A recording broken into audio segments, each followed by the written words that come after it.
Shabbat Shalom, everybody. It's the Waiko Nomad, and you're probably like, he's reading on the Sabbath? Yes, I'm reading on the Sabbath. This is kind of a surprise one. There's stuff on my glasses. I am in the process of moving, and I started looking at stuff, and I started working. Started gathering my boxes and moving around, so I had to stop. And what came across me was, you know what? Read. So, I'm sitting here going, read. As I'm moving some books off of some shelves, I'm like, read. Roger that. On my way. So, here I am. And we're going to continue with Genesis 9. And Elohim blessed Noah and his sons, and said to them, be fruitful and increase, and fill the earth. And the fear of you and the dread of you is on every beast of the earth, on every bird of the heavens, and on all that creeps on the ground, and on all the fish of the sea. Into your hand they have been given. But do not eat flesh with its life, its blood. No cannibalism. Don't eat live things, Don't drink blood. This comes across again in Exodus. I'm sorry, in Leviticus. This is given to us again. But only your blood is for your lives. I require from the hand of every beast, I require it, and from the hand of man, from the hand of every man's brother, I require the life of man. I'm not even going to attempt to try to break that one down. That one I'm still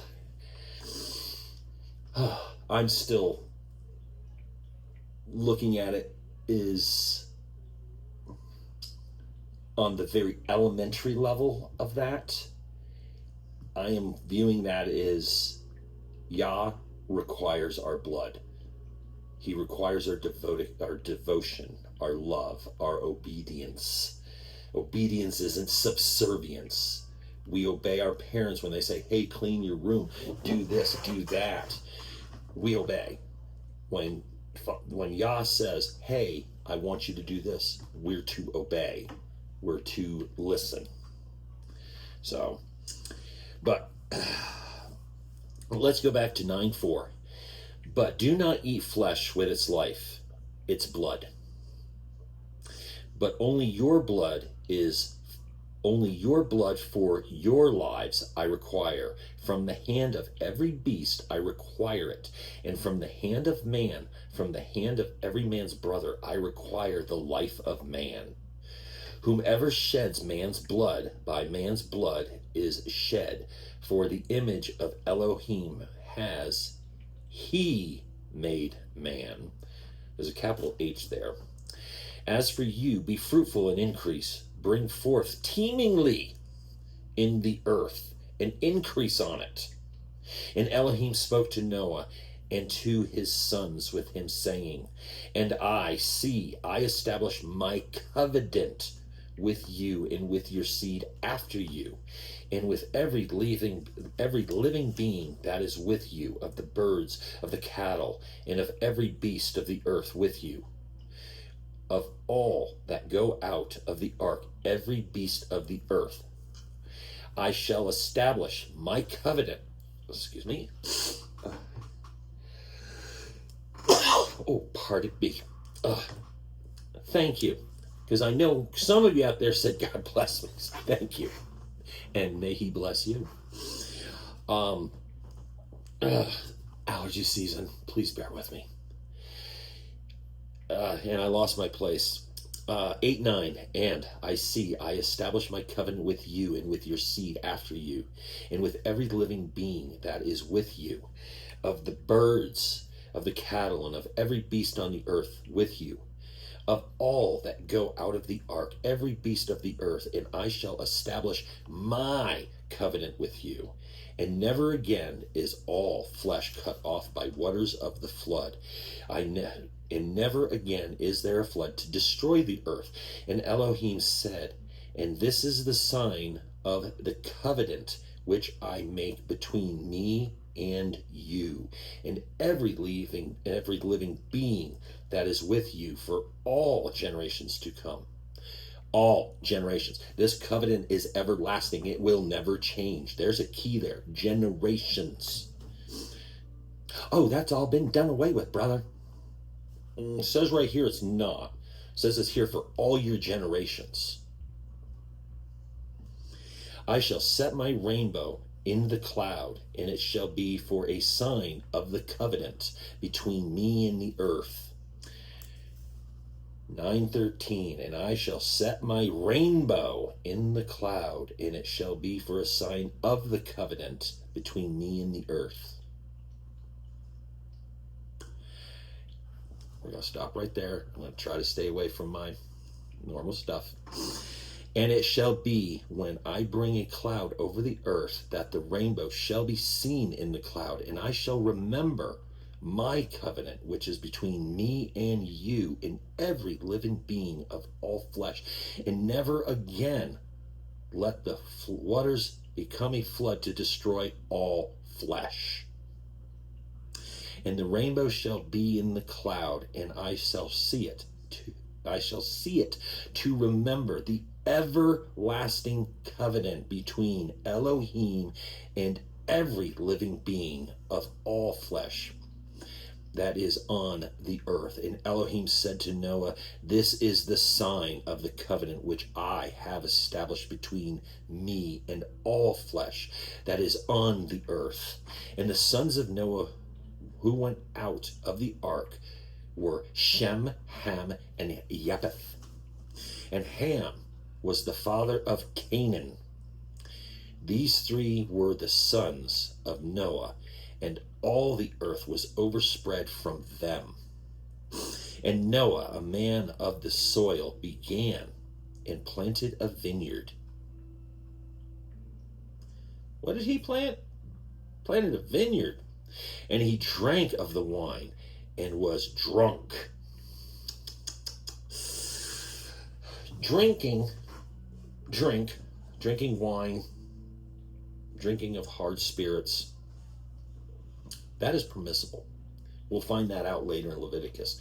Drunkenness is not. Drunkenness is the sin. I'm going to take a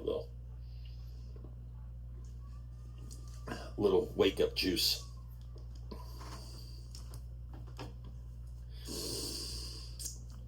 And let's find out where we were. 9:21. And he drank of the wine and was drunk and became uncovered in his tent. He was naked. And Ham, the father of Canaan, saw the nakedness of his father and told his two brothers outside. So not only is he looking at his naked dad, he's gossiping.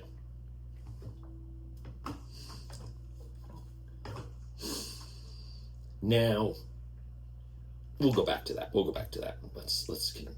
So Shem and Japheth took a garment, laid it on both of their shoulders, and went backwards and covered the nakedness of their father. But their faces were turned away, and they did not see their father's nakedness. And Noah awoke from his wine, and he knew that his younger son had done. He had the words. 9:24, and Noah awoke from his wine, and he knew what his younger son had done to him. And he said, cursed is Canaan. Let him become a servant of servants to his brothers. And he said, blessed be Yahweh, the Elohim of Shem, and let Canaan become his servant. Let Elohim enlarge Japheth, and let him dwell in the tents of Shem. And let Canaan become his servant. And Noah lived after the flood 350 years. So all the days of Noah were 950 years. And he died. We're back to that. And he died. There's a lot to unravel there. I'm not going to dive into the blood of that. That one, Now, I'm still doing deep dives and studies on that.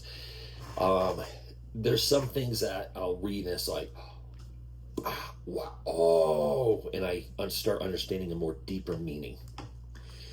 There are multiple stories dealing with Ham and the nakedness of his father Noah.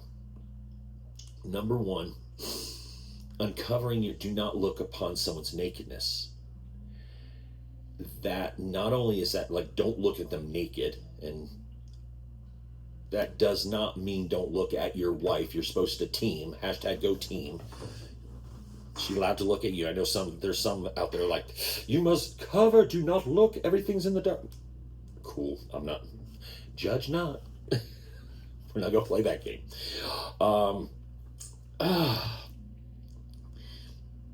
But it's don't look at their shame. Don't expose shame.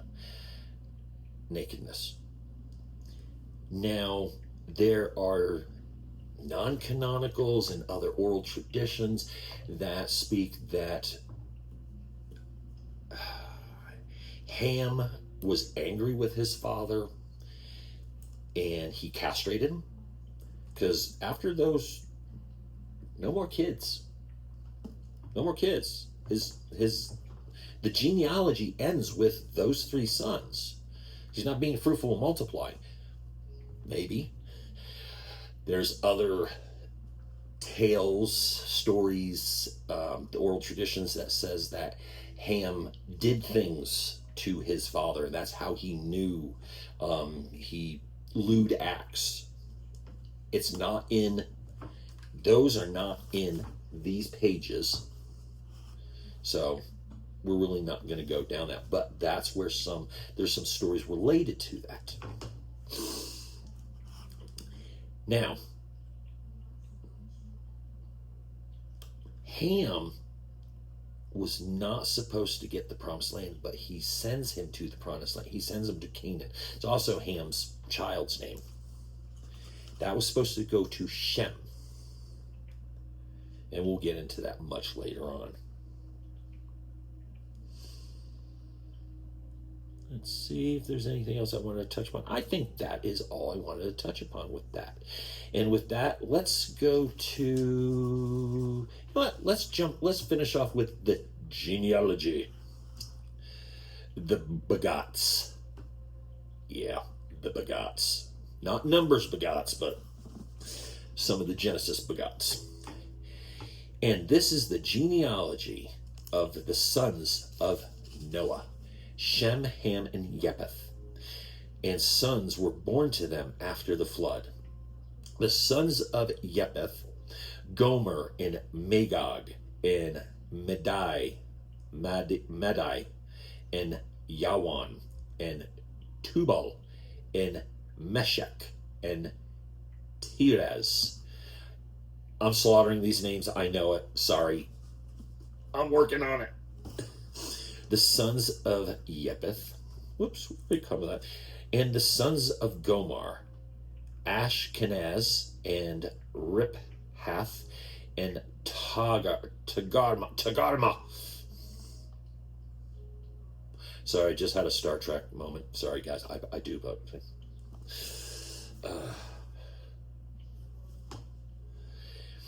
Targma. And the sons of Yawan, Ashiah, and Tarish, Kitram, and Dudanum. From these the coastland peoples of the nations were separated into their lands, everyone according to his language, according to their clans, into their nations. And the sons of Ham, Cush, and Mitzrayim, and Put, and Canaan. The land of Cush. Mitzrayim is Egypt. And Put, and Canaan. Well, we know eventually Canaan, but I mean, these are his sons. Canaan is the promised land. And the sons of Cush, Seba, in Hawala, in Sabta, in Ramah, in Sabteka, and the sons of Ramah, Sheba, in Dedam. And Cush brought forth Nimrod.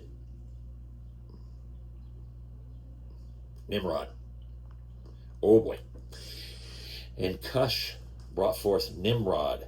He began to be a mighty one on the earth. Man, there's a rabbit hole with Nimrod. Oh boy, is there a rabbit hole. We can talk about corrupted blood coming from Ham's line, from his sons. And Nimrod is he was a Nephilim, or half Nephilim. Nimrod, he became a mighty one. Okay, this is interesting stuff. So,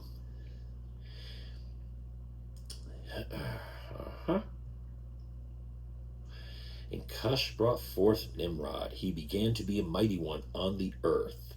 He was a mighty hunter before Yahweh. Therefore it is said, like Nimrod, the mighty hunter before Yahweh. In the beginning of his reign was Babel, and Erech, and Akkad, and Calneth, in the land of Shinar. From that land he went to Ashur and built Nineveh. I think that's going to become Nineveh. Yeah, I should be using my other translations for that. And Rehoboth, in Keilah, in Rezin between Nineveh and Keilah, the great city. And Mitzrayim brought forth Ladim, and Anaman, and Lahabin, and Naphutinim. I know all y'all have fun with this. And Pathrizim, and Cashhulam, from whom came the Philistines, and Thorim. And Canaan brought forth Zidon. I think it's Zion. And Canaan brought forth Zion, his firstborn, and Heth. Because I believe the Hebrew Tsidon, believe that translates to Zion. And please excuse me for a moment. Oh, the stacks, because that one's actually bothering me. I'm sorry, I got stacks of books here. Let's break out the easier understood versions. Okay. Yes, I know. And for those that I offend with my horrible reading of Hebrew words, I do apologize. I strive to do better. Let's see. He was on, my nose, sorry. It was Zion. Where was it? It was 10:15. So let's jump to 10:15.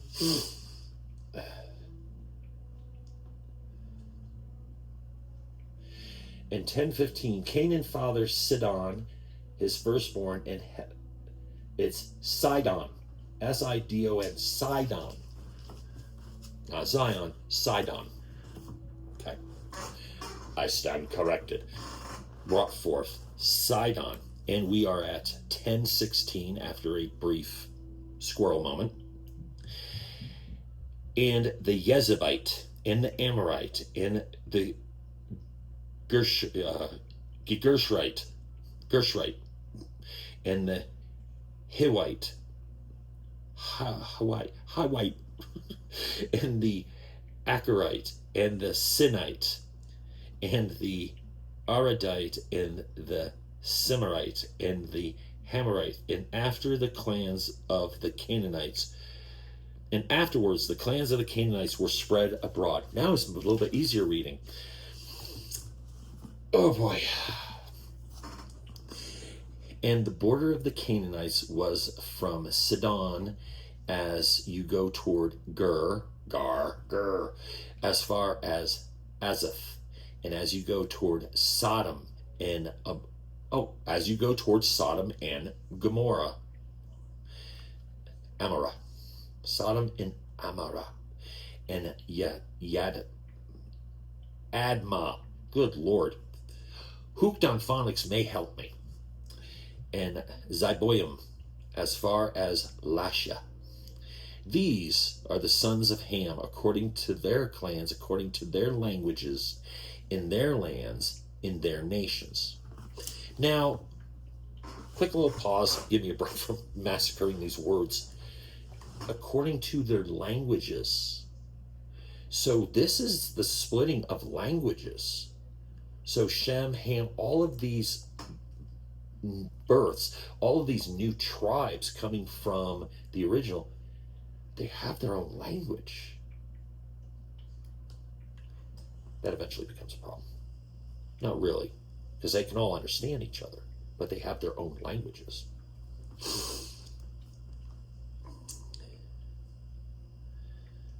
These were the sons of Ham, according to their clans, according to their languages, in their lands, in their nations, and also to Shem, the father of all the children of Eber, the brother of Japheth. The elder children were born.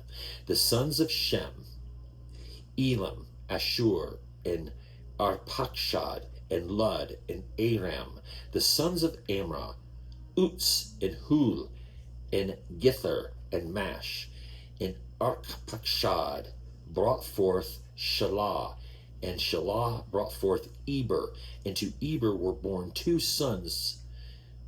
The name of one was Peleg, for his days the earth was divided, and his brother's name was Yoquatan, and Yoquatan brought forth Almadad, and Sheleth, and Hatzaramaweth, and Yerab, and Hadaram, and Uzel, and Dequela, and Oba, and Abimelech, and Sheba, and Ophir, and Hawilah, and Yobab. All these were the sons of Yoktan. And their dwelling place was from Misha, as to go toward Sephar, the mountains of the east. These were the sons of Shem, according to their clans, according to their languages, in their lands, according to their nations. These were the clans of the sons of Noah, according to their generations, in their nations, and from these the nations were divided on the earth after the flood. So there we go. We have the dividing of the nations, and we are going to actually leave it completely at that. I have done enough for today. I have been humbled with the fact that I do not know how to properly pronounce these names, and I know some of you out there will just well, that's pronounced blah blah blah. Awesome, thank you so much. Like I said, I do not speak Hebrew. I barely speak English. English is not my first language. My first language is broken English, as many of you have seen. But I do try, and I do try to spread this word as best I can in my way, through Yahweh. He made me in his own image. He really did. And I know some of you are like, you're so animated. I'm sorry. I was born in New York, y'all. But with that, we don't use this part of things explaining my background stuff. That's on the preparedness and lifestyle side. So with that, blessings, Shabbat Shalom, because today is still the Sabbath, and I truly enjoyed doing this. This was good for me. If it wasn't good for you, I don't know. But today is the Sabbath. On the Sabbath, we read our word. And right there, sorry, I have autofocus on, so right there, the scriptures, my Bible. This one is my everyday Bible. I am actually upgrading. I'm getting the hardback. This one's, yeah, I'm getting the hardback. So of the same one. But with that, friends, I'm gonna shut up now. I'm off. Shabbat Shalom. And okay, that's just weird. Okay, we're just gonna roll with it. Sorry, guys. Thank you, Father Yah, for allowing us to share this word today.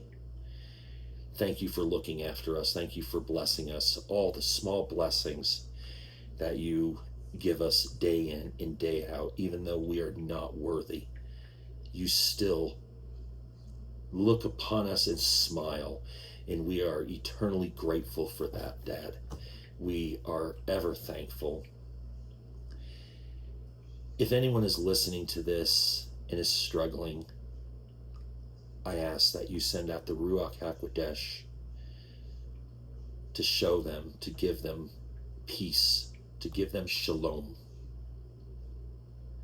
There's anyone within our group, within this, that word, that even one of us that touches someone else, that has someone with health problems, we ask that if it be your will, that you send healing to them.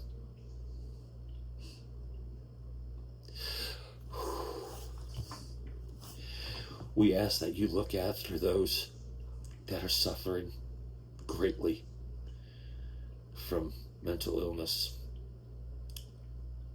We ask that you guide them and you protect those around them, and that you send your Ruach HaKodesh to know that they are loved and that they can open their eyes and they can see, and that they can become one with you again and be welcomed home. We ask this humbly in Yeshua's name. Amen. Okay, everyone. Shalom. Thank you.